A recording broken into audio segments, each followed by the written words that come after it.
big crash came.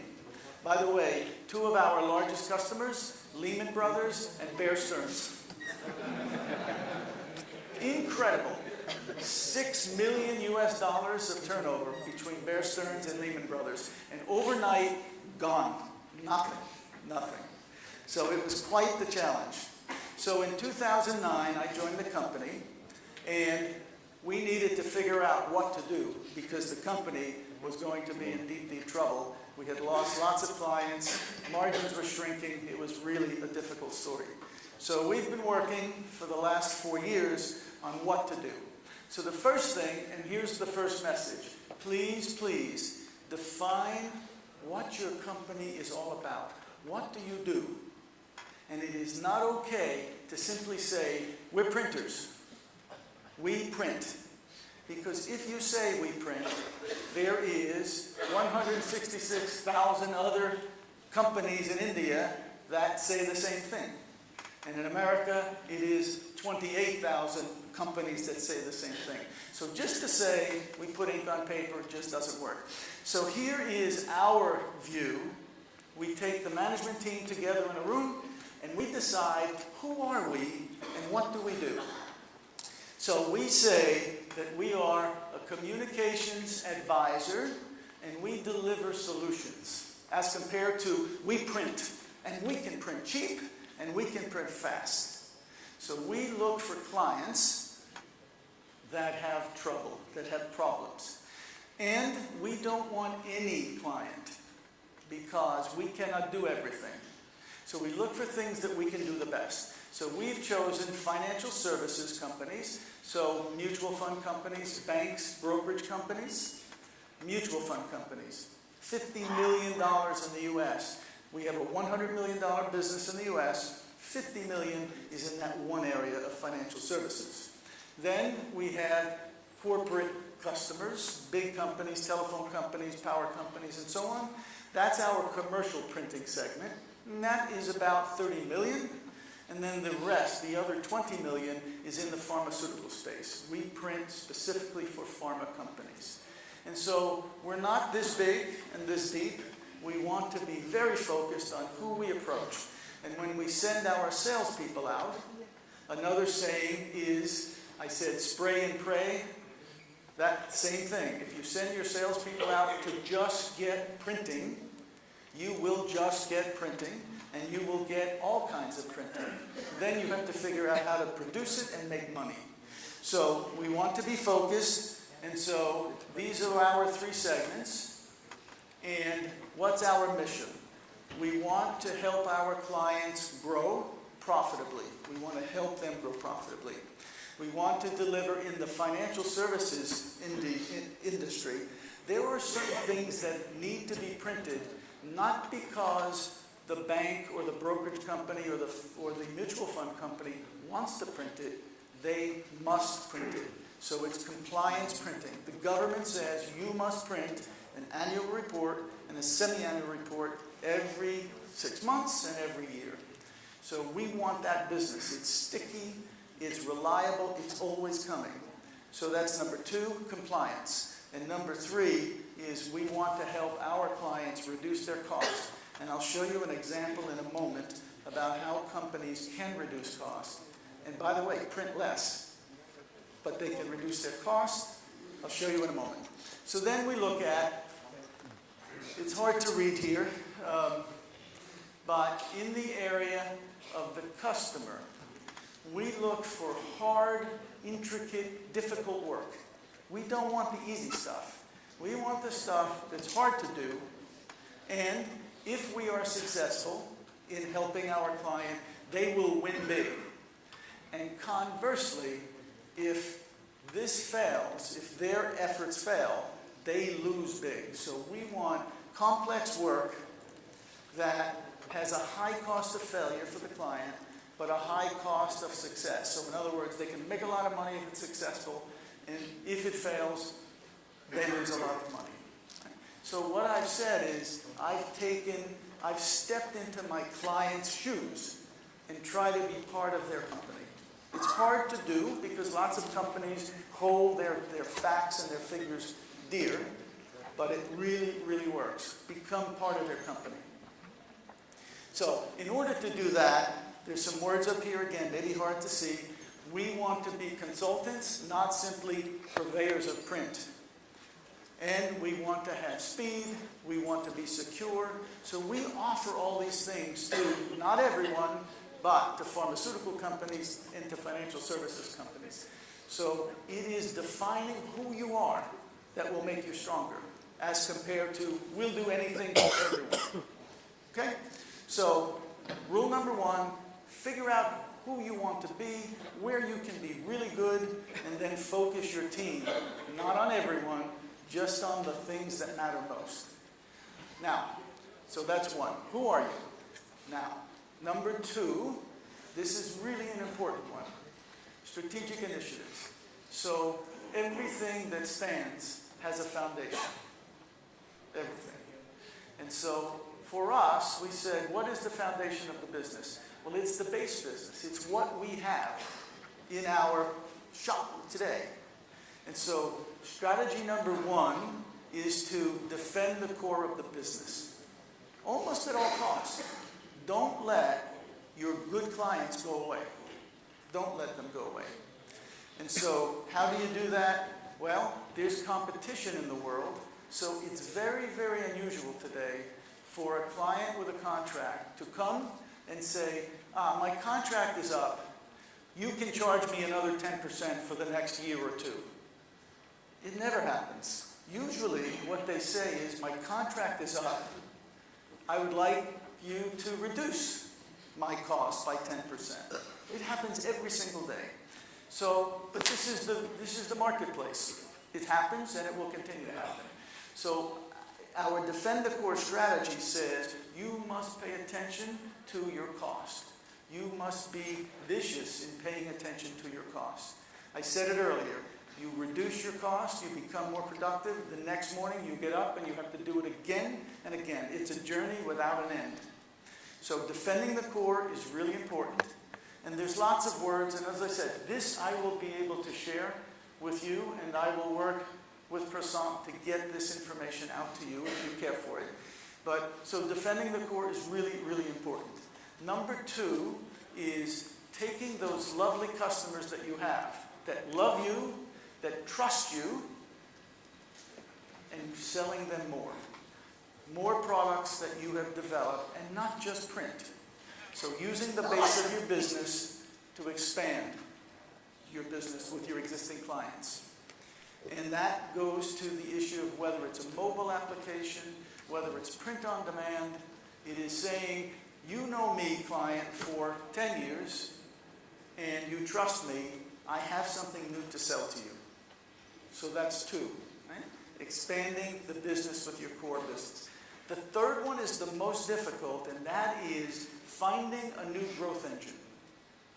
And that's the most difficult because you need to invent something. You need to change your business. It's not simply we want to print more. It's the hardest one to do. But again, if you go back to my comment about finding your core clients and understanding what they need, then you can figure out what product would fit their needs. Okay, so 3 pieces of the strategy: defending the core of your business, growing within that constituency, and then finding a new growth engine. Right? Another example I always use, our salespeople say, we sold a new account. It was $10,000, $50,000, $100,000. Perfect. But at the end of the day, if you look at how much they have sold for the year, sometimes it's less. And it's less because even though they're putting new stuff in the top, the bottom of the bag has a hole in it because clients are printing less. And so it's always important to look in totality. At the end of the day, you need more. Okay? Defend, grow, and transform. Really important. And in our business, defending is really about offset, and it's about fulfillment, and it's about mailing. In the growth area, we want to take our offset clients and introduce them to digital output. So it's digital services, mailing, fulfillment. And then in the transformation, it is technology for sure. It is managed service. We heard a lot about print managers. And we have a small piece of business. We have 2 clients that we are print managers for. Now, it's not huge. It's $3 million each. One is a bank, and the other is a pharmaceutical company. And we have, in fact, embedded ourselves into these companies. They have eliminated their print procurement space. They have no employees anymore in that space. We are their eyes and ears. $3 million each, 1 and 2. I would like to expand that business because it is very sticky. If you put your people on their location, they don't tell you easily, excuse me, the guy down the street will do the service for $3 less. They don't do it because you are embedded, they need you. Okay? So transformation is the hardest, but you need to be creative, and you need to have courage, because sometimes you try and you fail. But those are the 3 areas. Then, once again, we talked about it. We talked about where do you want to grow, and this is a very, very busy chart, but it speaks to where you want to be, product and service. And again, we want to be in the high profit segment, and we want to be in a growth segment. And once again, I won't take you through every bubble, but this chart, the message is, don't have a strategy that says, I'll do anything for anyone, anytime, for any price. Try to be focused. Really, really important. QR codes was a technology that started actually in Japan, and it was used in an industrial function.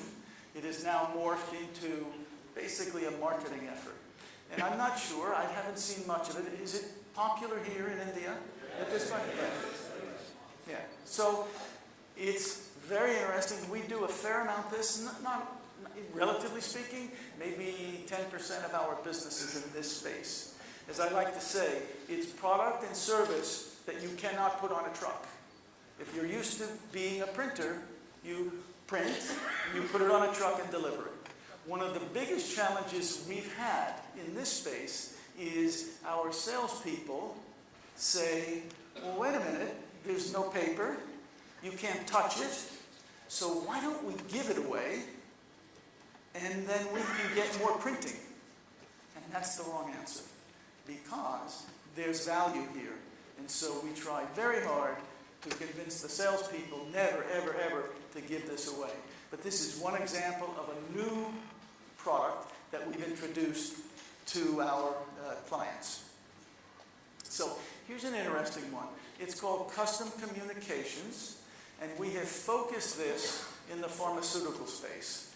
And you'll see, I won't take you through all the words, but basically it is printing, which is good. We love to print, but it really ties data to output. It ties data to printing, as compared to we're just going to print. And you'll see the words, it's about ROI. I'll show you an example in a moment.